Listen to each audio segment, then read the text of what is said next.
Hi. Okay, so for my book, because I identify as biracial, these are the stages of biracial identity formation.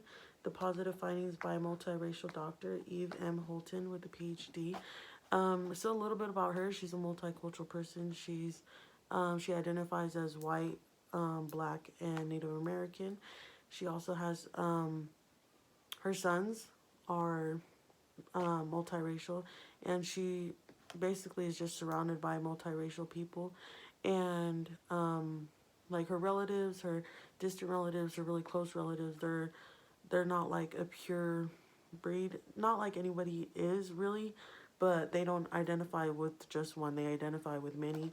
Um, so she wrote this book because she was so used to reading research that was negative findings of being biracial.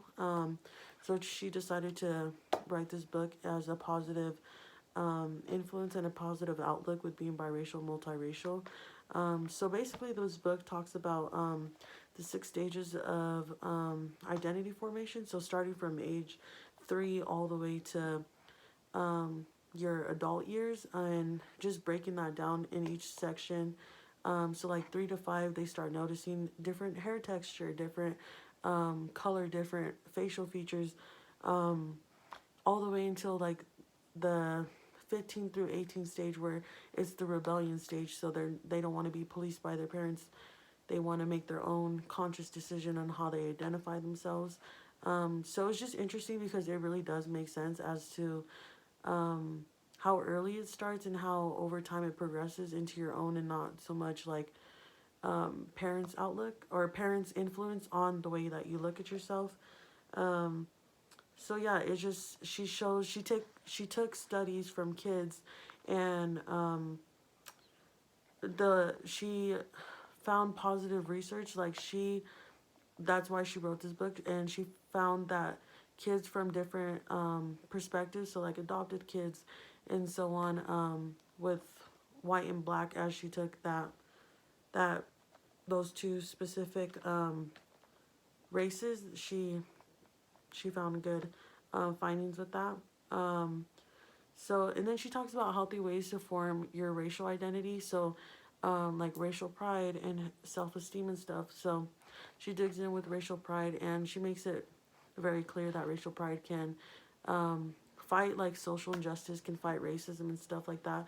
But racial pride is your way of connecting and being with people that you don't usually see on the regular basis that share the same identity as you, but you connect in that way with that racial pride, and how racial pride overall affects your self-esteem. So that was pretty cool to read about. And um, yeah, even though I don't identify as black or white, I could see how her in the book certain scenarios play out in my Mexican and Native culture. Like it it it makes sense, even though they're so different.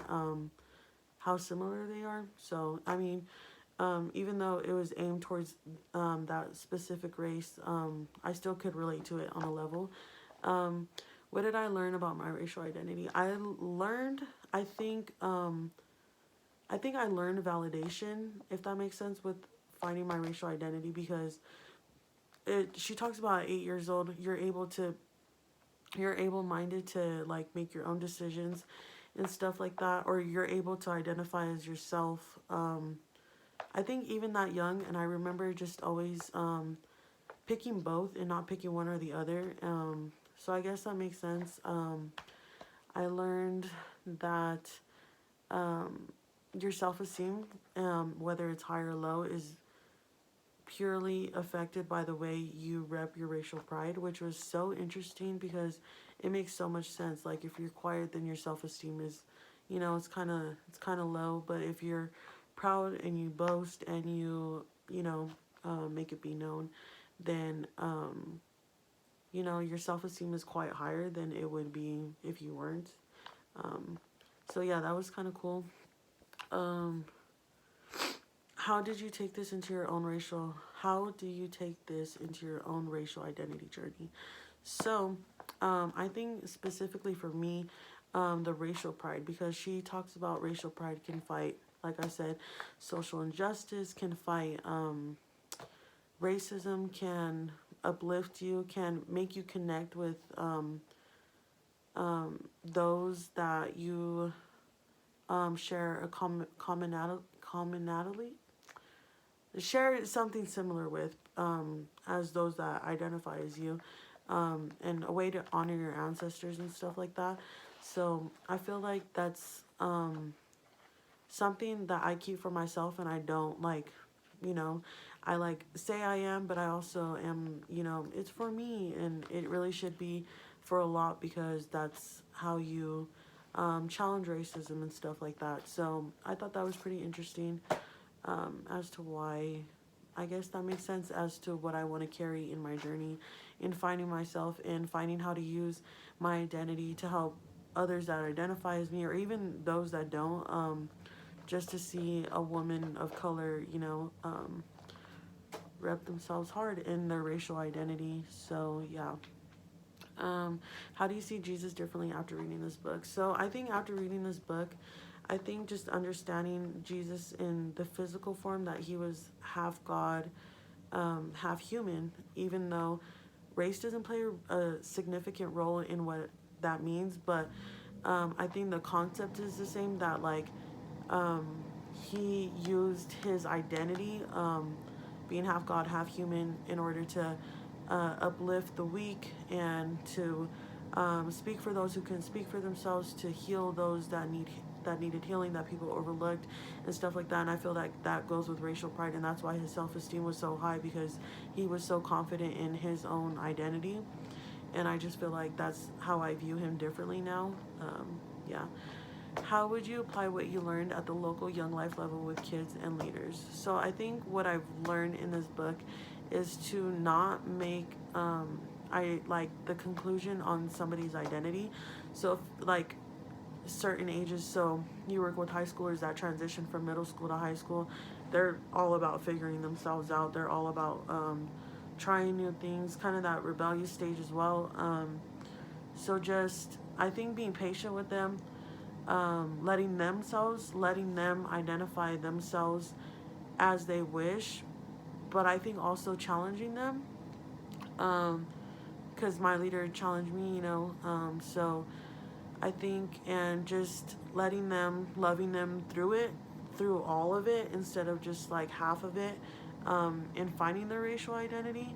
And I think just for the leaders, you know, because my team it's all white, you know, that's what they identify as, and just them being open-minded to being like, I can't say who and what they are and what they choose to identify with, especially if you don't know, if they even know if they identify as biracial or multiracial, um, so, or if they choose one or the other, you know. So that was really interesting to hear.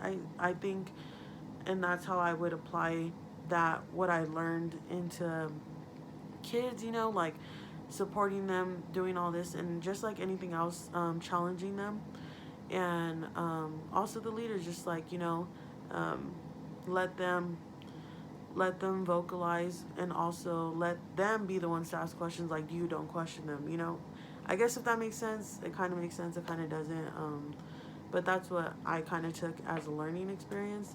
What questions I still have? I think when she said, I still, I can get from her point of view, but I also can't, when she says that being biracial is a choice. um, it's really hard for me to, because I don't think I had a choice. I didn't think I had to pick one or the other. I was just used to both. So I took it as I'm both. Like, I'm not just one. I can't just pick one. Um, you know, I don't know. It was just, it's still kind of, I don't know. I think, and also I'm trying to understand why she didn't, if she's talking about biracial, and multiracial, why she didn't mention many more races as much as she did black and white. I know that was her study, but you know, if you're gonna say it all, I mean, say it all, you know. So I think that was my question, um, and also I can't think of another one, but those two are like my top ones that like are running through my head. So yeah, thanks. Book was great. So yeah.